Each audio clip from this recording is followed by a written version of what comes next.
Correspondent. Pete, Hurricane Florence has been downgraded to a Category 2 storm. I can't tell if that's good news or bad news.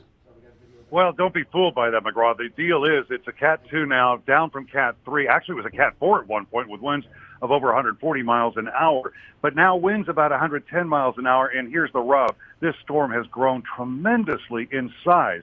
And so the wind field is much larger than it was. The storm is slowing down. The net effect of all of that is we may only get 110 mile an hour winds, but we'll get them, forget this, up to 48 hours between tropical storm force and hurricane force winds all along the Carolina coast. Has it shifted in its direction at all over the last 24 hours? A little bit of the uncertainty seems to be gone. You know, we thought it might actually drift down south of the coast, which would be an unprecedented move for a hurricane. They usually, once they make landfall, make a hard right turn and go up to the northeast. That doesn't appear to be the case any longer. Now it looks like while it might still turn a little bit to the southwest, it won't happen until after it gets into land. We look for landfall about 2 a.m. We also expect that by about 8 p.m. on Saturday, it's still going to be in the neighborhood. So we're still going to have a lot of wind, storm surge, 9 to 13 feet in some places, and up to 40 inches of rain in isolated areas, 12 to 25 inches in other areas. McGraw, I got to point out, we are already saturated. We got a lot of rain so far this year, so we don't need any more rain. That's just going to add to the woes of Hurricane Florence. 40 inches of rain is almost hard to comprehend.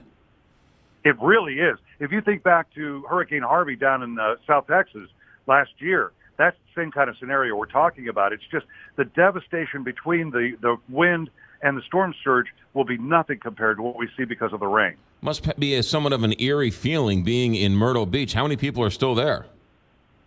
Amazingly, you know, they say in South Carolina, 700,000 people are in the evacuation zone.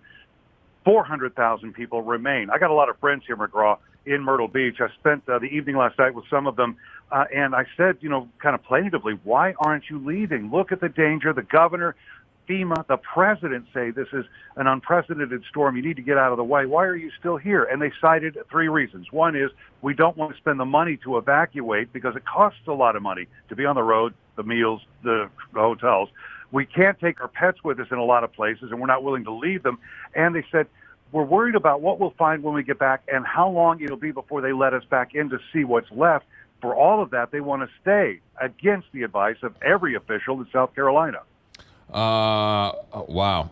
Are you feeling or seeing any of the signs of the impending storm now? Well, you can hear, I'm on the 6th floor of the hotel overlooking the beach now, about 100 yards, 120 yards off the water.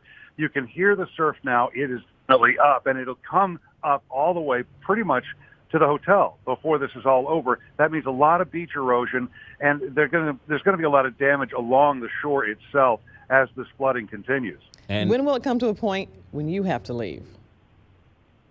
I don't leave. I just stay up out of the water. So the hotel is rated as a safe place to be in a hurricane.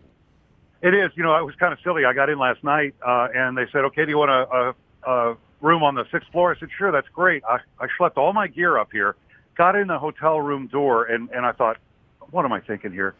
I'm 6 floors up, and the power's going to go out, and I'm not going to want to schlep all this gear up and down the stairs. But they promised me that the elevators work and that there will be power in the lobby, if not in the rooms. Pete Combs, we will keep you on speed dial when we need you. ABC News correspondent in Myrtle Beach, South Carolina. Be safe, Pete. Thanks for checking in.